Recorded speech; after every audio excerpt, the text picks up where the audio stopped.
안녕하세요. 변방 목사의 아침 묵상 2022년 3월 5일 토요일 아침입니다.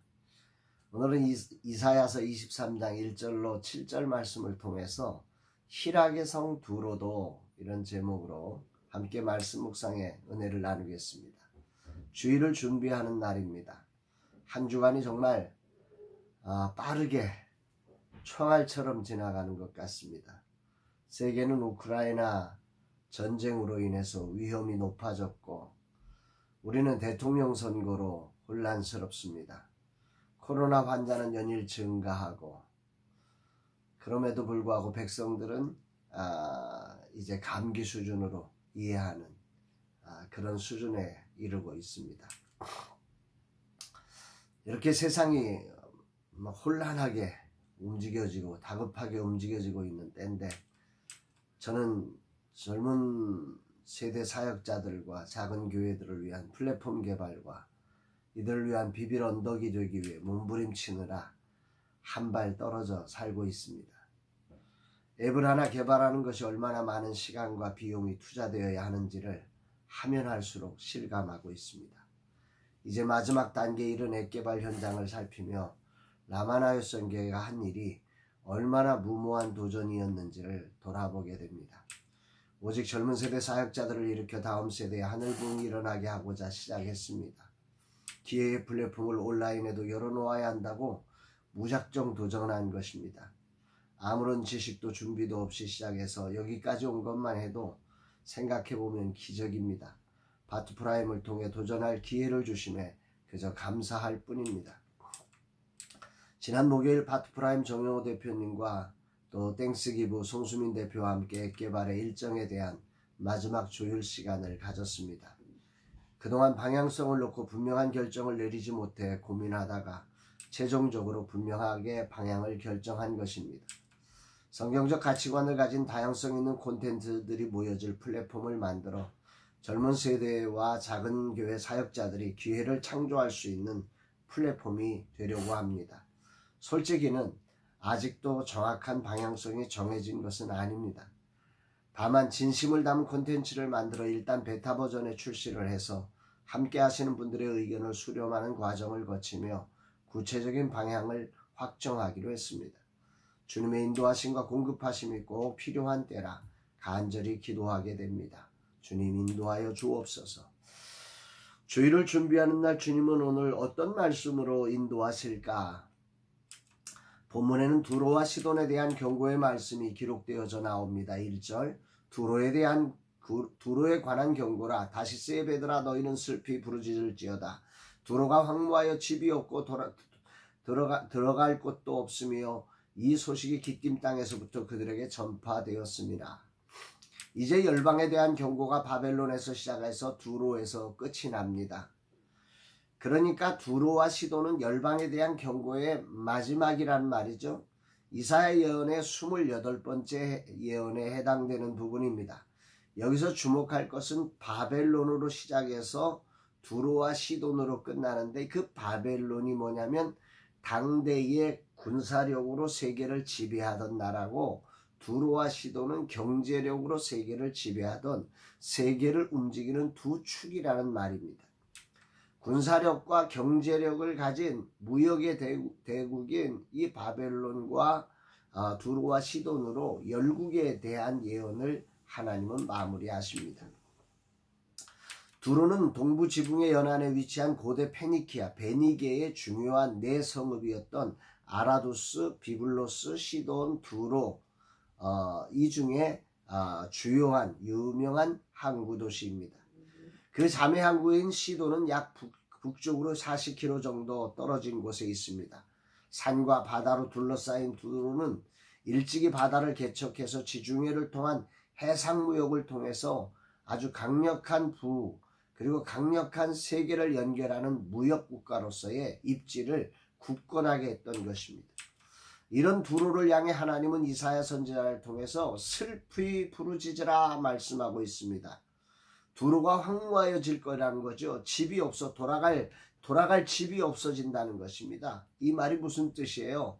이들이 두로를 떠날 때 베니게산 염료와 상아와 목재와 각종 특산물, 세계의 모든 특산물을 모아서 이제 세계 각국으로 연결해서 떠났는데, 그래서 많은 돈을 벌어서 이제 고국으로 돌아가려고 하는데 고국이 망했다는 것입니다. 돌아갈 고국이 없다는 것입니다. 들어갈 집이 없다는 것입니다.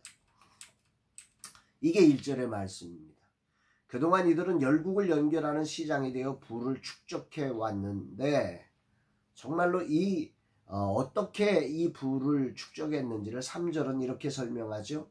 시올의 곡식 곧 나일의 추수를 그물로 수송하여 드렸으니 열국의 시장이 되었도다. 열국의 시장이 되어서 그 나일강의 풍성한 추수를 세계 각국에 이렇게 연결하면서 돈을 벌었다, 이런 이야기를 하는 거죠. 다시 말하면 다국적 곡물 중개상을 했던 것입니다. 이 두로가. 그런 두로가 이제 이렇게 외칠 것이라고 4절은 말씀합니다. 시돈이여 너는 부끄러워할지어다. 대저 바다 곧 바다의 요새가 말하기를 나는 산고를 겪지 못하였으며 출산하지 못하였으며 청년들을 양육하지도 못하였으며 처녀들을 생육하지도 못하였다 하였습니다. 여기 바다의 요새는 바로 두로를 말합니다. 바다를 의지하고 세계의 부를 획득했던 두로가 외친다는 것입니다. 아무것도 남지 않고 다 사라졌다고 말입니다. 본문의 아이와 연결하여 이야기하면 무역의 발달로 화려하게 세상의 주목을 받으며 득세하던 두로 왕국은 결국 대가 끊어져 망할 것이다, 이렇게 예언을 했다는 것입니다. 세계 최강의 무역국가 두로를 향해 이사야 선지자는 지금 예언하고 있습니다. 군사력이든 경제력이든 이 모든 것을 주관하시는 이가 하나님이심을 분명하게 보여주면서 너 최강의 경제력을 갖고 있지만 너희들 망할 거야, 이렇게 말씀하고 있는 것입니다. 아멘이고 할렐루야입니다. 이런 이들의 멸망은 이들의 의지에서 수출로 먹고 살던 이집트의 고통이 될 것이라고 5절은 또한 말씀합니다. 그 소식이 애굽에 이르면 그들이 두로의 소식으로 말미암아 고통을 받으리로다. 세상은 연결되어 있잖아요. 두로의 멸망은 단순히 두로 하나의 멸망이 아니라 그들을 통해서 부를 축적해 가던 먹고 살던 이 이집트의 고통이 될 거라는 거죠. 지금 러시아와 우크라이나 사태로 인해서 그들과 연결된 기업들이 엄청난 재앙과 같은 근심을 가지고 있을 것입니다. 세계 경제력을 좌지우지하던 두로의 멸망이 가져올 그 엄청난 충격을 우리가 충분히 짐작할 수 있는 것입니다. 그러면서 두로의 처참함을 이렇게 표현합니다. 7절에 이것이 옛날에 건설된 너희 희락의 성 곧 그 백성이 자기 발로 먼 지방까지 가서 머물던 성읍이냐.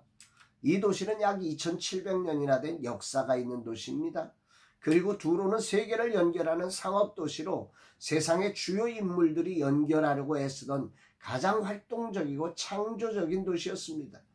그리고 많은 식민지를 소유한 정말 개척정신이 투철한 도시였습니다.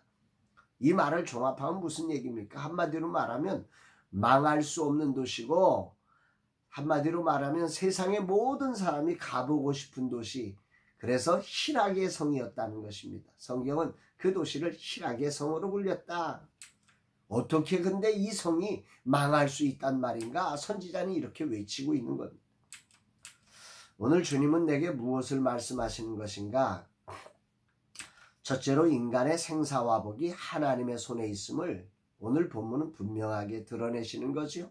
바벨론에서부터 두로에까지, 군사의 도시부터 경제의 도시에까지 완전히 심판을 선포하시는 하나님을 통해서 오늘 이 땅의 통치자가 누구인지, 오늘이라는 삶의 진정한 주권자가 누구의 결제에 의해서 세상이 움직여지는지를 분명하게 말씀하고 있는 것입니다. 두로는 망할 수 없는 도시였습니다. 세계의 경제력을 다 쥐고 있었습니다. 강력한 나라들이 연결되어져 있습니다. 세상의 주요 인물들이 그곳에서 쉼을 누리고 있었습니다. 어느 곳 하나 망할 요소가 하나도 없지만, 그러나 하나님이 낮추시면 그런 두로가 멸망할 수 있는 것입니다. 이것을 희락의 성 두로도 멸망할 수 있다는 사실을 오늘 아침 깊이 묵상하면서 오늘 우리가 어느 것에 초점을 맞추고 어느 방향에서 일을 해야 하는지를 다시금 점검하게 됩니다. 그 많은 경제력과 그 많은 식민지, 그 연결된 나라들도 아무것도 남기지 못하는 나라가 될 수 있다는 말이 정말 큰 울림으로 들려집니다. 세상의 모든 것이 다 흔들리고 사라질 수 있습니다. 그러나 오직 하나님의 뜻만이 오로지 선다는 사실을 깊이 묵상하며 오늘도 정말 그 주님 때문에 힘이 납니다. 저의 힘으로는 정말 아무것도 할 수 없지만 무작정 시작했고 아무것도 없는 저이지만 그러나 이 일이 주님께로 말미암았다면 그 모든 것의 주권자 그분이 결제하시면 된다면 주님의 뜻에 맞추어 나간다면 될 수 있다는 희망을 갖게 됩니다. 라마나의 선교를 맡기신 주님은 이 변화의 때에 나에게 분명한 경고와 힘을 주고 계십니다. 변화가 변질이 되지 않고 주님의 뜻을 이루는 자리가 되어야 한다고 말씀합니다. 아무리 좋은 것도 주님이 아니라 하시면 그것은 아무것도 남지 않습니다. 마지막까지 왜 주님이 이 일을 맡기셨는지 맡기신 주님의 뜻을 향해 몸부림치며 이 경계선을 지키는 자로 서기를 다짐합니다. 주님 오늘도 주신 말씀을 통해 이 종을 깨우쳐 주심에 감사합니다. 오늘도 역사의 주권자로 모든 것을 세우실 수 있는 주님을 찬양합니다. 모든 것을 무너뜨릴 수 있는 주님을 찬양합니다. 주님이 계셔서 오늘도 힘이 납니다. 아무것도 모르고 시작했습니다. 아무것도 없습니다. 오직 주님 의지하고 주님 뜻 붙들겠습니다. 주님 인도하소서. 주님 뜻이 이루어지게 하옵소서. 이런 고백을 합니다. 사실 앱 개발을 하면서 저의 무력함을 보게 됩니다. 이거 해서는 안 될 일을 한 것만 같고 이 투자를 어떻게 내가 이걸 만들어낼 수 있을지 얼마나 겁나는지 모릅니다. 그런 내게 오늘 이 말씀을 통해서 하시는 주님의 음성이 큰 힘이 됩니다. 사랑하는 여러분, 오늘 여러분들은 어디에 근거한 여러분의 일입니까? 여러분의 사역이 정말 주님 뜻에 맞춰진 일인지 다시 한번 점검하며 주의를 준비하며 우리의 주파수가 주님께로 향할 수 있는 거룩한 날 되기를 주의 이름으로 축복합니다. 사랑합니다, 여러분.